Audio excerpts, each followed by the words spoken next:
Donc, bienvenue dans le Vercors, ici à Vercors Intense. Cette semaine, il y a eu le festival des co-entrepreneurs et nous lançons la Rêve Évolution. Qu'est-ce que c'est la Rêve Évolution? Il s'agit de faire le lien entre la nature et l'humain et nos fonctionnements sociétaux en partant des animaux de groupe. Donc ici, on a une meute de chiens primitifs de traîneau, qui sont un petit peu nos guides, mais qui sont aussi l'interface avec le loup, fortement présent dans le Vercors. Et le loup, les Amérindiens, les Lakota, s'inspiraient beaucoup de lui pour imaginer leur fonctionnement en groupe. Donc, je vais vous amener vers le village de projet qui s'est tenu là cet après-midi. Donc, allons tout de suite au centre. C'est le stand OSMI sur le réseau sociétal, donc qui met toutes les personnes en lien, les projets en lien pour avoir un petit peu chaque projet son rôle dans un écosystème complet d'entreprises engagées. Donc, le principe, c'est de partir du rêve à l'action, du livre à l'action, pardon. Donc, on rêve, on écrit, on synthétise. Pragmatiquement, on sait ce qu'il faut faire, mais après, on le fait. Souvent, le livre, on reste dans l'écrit. Et tout l'objectif du projet OSMI, c'est de passer par la rêve évolution. Donc, la rêve évolution, ça se passe en 3 temps. On se rencontre. Donc, on a une petite boisson qui est là. C'est un kombucha, la boisson de la rêve évolution. Et donc, on se rencontre. Après, autour de ces livres, il y a l'intention de penser ensemble et d'agir ensemble. Donc, agir ensemble, c'est en commençant par l'alimentation parce qu'on se fédère, on mange tous, donc ça fédère. Et derrière, de faire émerger les projets sur un territoire en cherchant les pilotes et s'accompagner à aller au bout du projet. Donc, à partir de cette communauté de résilience qui commence avec le simple apéro. Derrière, on va passer par le loup.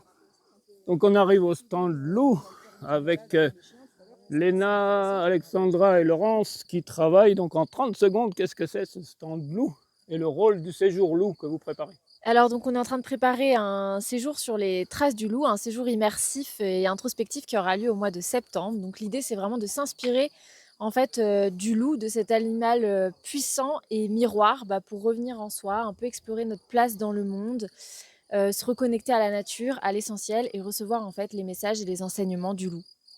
Merci beaucoup. Et donc le loup, il y a l'intermédiaire avec les chiens primitifs qu'on a vus tout à l'heure, qui sont un peu l'interface avec la nature.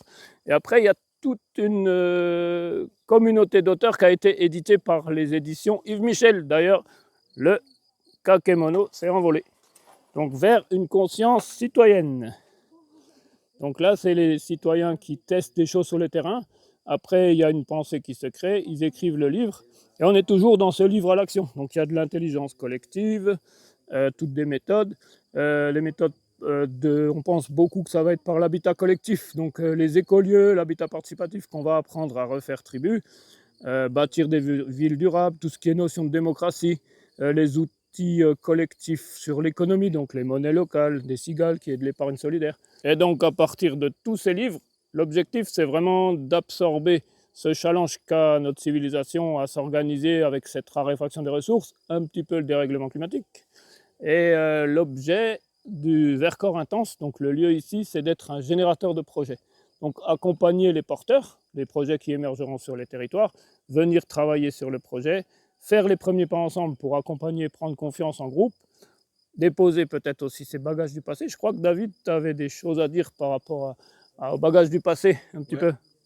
Et ben, par, Vercors Intense, c'est le travail avec, la meute de chiens primitifs. En fait, on travaille sur le sens du groupe, on œuvre sur le sens du groupe, on observe ce qui se passe au niveau animal et au niveau de nous aussi. Et aussi le lieu, il est fait et dédié donc pour générer et accompagner des porteurs de projets et aussi les accompagner en fait dans la libération des traumas, des différents blocages que chacun vit tous les jours. Merci, merci. Et il y a aussi cette notion de rupture en pleine nature. Parce qu'en ville, il y a toujours beaucoup de choses qui nous distraient. Ici, on va au plus profond de soi grâce à la nature. Il n'y a pas de voisins, c'est de la forêt profonde.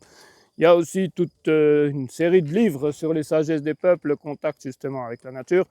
Des jeux aussi structurants qui aident à travailler sur ces projets.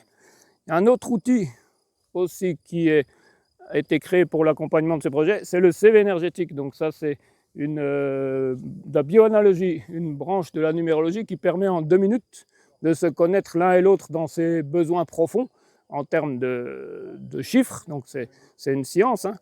Et derrière, ça permet d'interagir et donc de fluidifier les rapports humains, d'anticiper des choses, ou des situations, de régler des conflits quand il y a une tension, parce qu'on voit souvent que c'était les besoins profonds de la personne qui n'ont pas été respectés.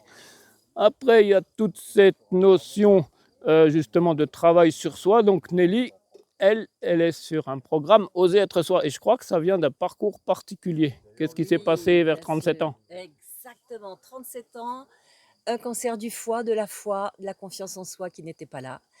Et bing, un cancer du foie après avoir eu envie de mourir et surtout une renaissance. Et c'est ça qui est important, c'est à partir de cette renaissance que tout s'est mis en place Et, pour moi et pour ceux que j'accompagne sur tous les plans individuels et collectifs. et aujourd'hui, tu as quel âge? Et aujourd'hui, j'ai 68 ans et demi. Et en pleine forme. Je suis à la moitié de ma vie. Hein. Oui, eh ben, c'est parfait. Donc Nelly, elle fait partie des personnes qui animent les stages ici. Et donc, elle proposera un stage en octobre. Et on avait aussi le mouvement New World Together présent avec nous, mais aussi, on l'a vu, il y a un côté action avec le dernier rempart. Tu as 30 secondes pour nous dire ce que tu fais ici.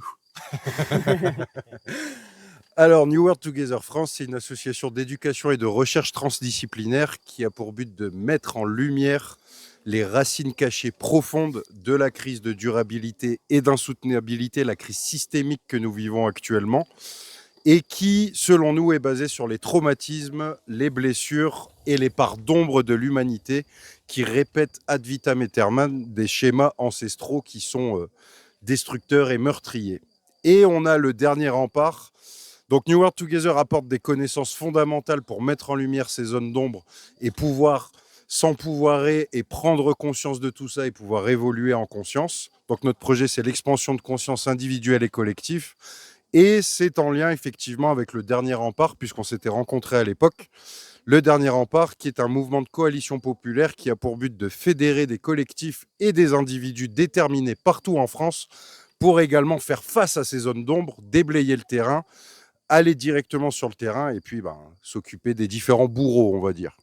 Donc ça, c'est la partie Yang Action. Donc il y a les deux jambes, hein, Yin et Yang. Et donc là, on a Yannick, le côté pragmatique comptable. C'est le comptable d'Osmi. Et donc lui, il s'est engagé tôt avec nous. On s'est rencontrés avant sur des projets. Et puis quand Osmi est né, le co-entrepreneuriat t'a beaucoup parlé. Absolument. En fait, on a différents modèles possibles pour construire ce nouveau monde. Et en fait, celui qui me paraît le plus pertinent, parce qu'en fait, il va faire appel aux énergies individuelles, aux convictions fortes et à l'engagement des entrepreneurs. Et par l'effet meute, l'effet groupe, le co-entrepreneuriat, du coup, voilà, me parle beaucoup. Ça va vraiment être une solution efficace, efficiente. Ouais, effectivement, mais on voit aussi que les lois, les statuts ne sont pas toujours adaptés, donc on tâtonne un petit peu. Et il y a aussi la volonté de faire évoluer un petit peu tout ce qui existe vers quelque chose de plus efficace. Dans d'autres pays, l'entrepreneuriat est plus facile. Ici, on a Solange qui est sur le stand de Sylvain, mais Sylvain est parti, il n'y a pas de souci. C'est plus sur la santé naturelle, et du coup, lui, sa passion, c'est la lithothérapie. Donc Sylvain, c'est quelqu'un qui a été déçu par le travail salarié, qui a eu une période un petit peu de rejet du système. Et là, il se libère aujourd'hui par l'entrepreneuriat, par sa passion des pierres. Donc souvent, faire un projet à partir de sa passion, c'est quelque chose qui donne aussi une force pour se dépasser et créer son emploi. Donc merci Sylvain. Et ici, on arrive sur le Festival de l'invisible avec Philippe. Donc toutes ces notions un peu druidiques, chamaniques. Et donc, tu veux dire un mot sur le Festival de l'Invisible? Tu veux rassembler un peu toute cette confédération de personnes? Voilà. T'es rebouteux aussi. Hein. Oui, je suis rebouteux, mais bon, en fait, le festival, c'est pour réunir un village, en quelque sorte, de personnes qui ont été invisibles à un moment donné et qui donc peuvent maintenant vivre ensemble et créer un nouveau paradigme, un âge d'or, on pourrait l'appeler comme ça, quoi. Ok, merci. Donc, ce sera en Ardèche, le premier Festival de l'Invisible. Et derrière, il y a avec Caroline qui est sur les plantes sauvages, la connaissance des plantes sauvages, donc un petit peu femme médecine, on peut dire. Et donc, j'appelle toujours ça le supermarché de la nature. Donc, ici, elle nous apprend à reconnaître les plantes pour nous nourrir. C'est ça, Caroline? Se nourrir en conscience et dans le respect de la nature aussi et de notre propre nature aussi à nous. Merci. Voilà. C'est ce que je souhaite insuffler. Merci. Et Caroline, elle nous prépare un stage découverte des plantes sauvages dans le Vercors. Tout à fait. C'est le Cameroun qui arrive en force. Là, on est sur la notion de logistique alimentaire citoyenne. Donc, on se regroupe pour que la nourriture saine nous revient moins cher. Et il y a des ponts qui se font avec le Cameroun à partir d'un café. Donc, le café qui est là. Et donc la révolution, toujours la rencontre avec le kombucha, on le voit aussi dans ce système de logistique citoyenne. Les citoyens coopèrent pour approvisionner le kombucha et le café. On a réglé une tension sur l'huile d'olive qui était très chère l'an dernier. Cette année, il y a eu plus d'olives, donc les prix baissent et on les fait baisser encore plus justement avec ce système astucieux. Salomé, elle a aussi d'autres ponts à faire avec le Cameroun. Elle était cuisinière, je crois. Ah bah oui, Ça, c'est ton métier. c'est mon métier, oui. J'en ai rajouté un autre d'aide à la personne. Ok, et tu es camerounaise aussi. Je suis d'origine du Cameroun, en effet, en Afrique centrale. Et tu avais aussi une idée, même un projet, c'est plus qu'une idée, de faire un pont pour les anciens entre la France et le Cameroun, ou l'Occident et le Cameroun, pour que les anciens soient mieux, qu'on prenne soin des anciens avec aussi la sagesse africaine et le respect des aînés. Bah oui, disons-nous les vérités, hein. On sait bien ce qui se passe dans les EHPAD. Les personnes ne sont pas bien traitées, sans compter que le coût est très élevé. Franchement, il faut être riche pour être bien traité. Et moi, je trouve que c'est pas normal parce que nos aînés nous ont donné la vie, ils se sont occupés, ils se sont sacrifiés de nous. Ils nous ont payé des études, ils ont tout laissé tomber pour nous. Alors pourquoi, quand ils sont vieux, on les néglige? Alors moi, j'ai pensé, si on ouvre une maison de retraite au Cameroun avec un prix très très bas et qui leur permettrait de vivre décemment, j'entends par là, la nourriture bio, la chaleur, l'empathie et l'amour et le respect qui leur est dû, moi je dis oui. Bravo. En tout cas, ça, c'est un projet qui m'a beaucoup parlé dans OSMI ces derniers jours. On s'est rencontrés il y a 3 jours, donc on va suivre ça de près. Solange, qui est aussi princesse, c'est ça? J'ai entendu princesse. Oui, princesse. Qu'est-ce que c'est le rôle d'une princesse au Cameroun? Le rôle d'une princesse, c'est gardienne des traditions. Ok, c'est important. La principauté, Ouais. gardienne des clans, préserver les clans, préserver les terres, préserver la culture. Et il y a le lien avec la nature. Ouais, tout ça, c'est culture là-bas, c'est culture et nature. Hein. Ouais. Tout ce qui est culturel là-bas, mes forêts sacrées, mes arbres sacrés, les maisons sacrées, les personnes même sacrées, c'est vraiment nature et culture. Là-bas, je veux dire, c'est lié. C'est lié, en fait, les humains, par exemple, nous, on fait le culte des ancêtres.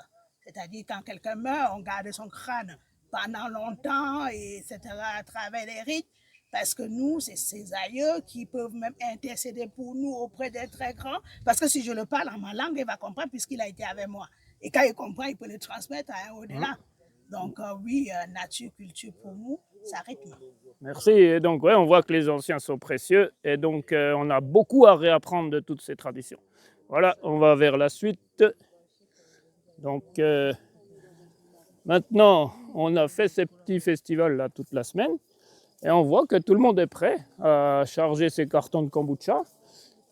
Tous les gens ici, il y en avait d'autres encore. Et là, on voit des camping-cars, des vannes, des camions prêts à charger.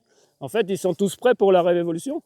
Et l'objectif, c'est que dans chaque territoire se passent ces petites rencontres, que se lèvent ces communautés de résilience pour construire ce nouveau monde et coopérer. C'est une société coopérative dont on a besoin. C'est ça la révolution, faire advenir une société coopérative.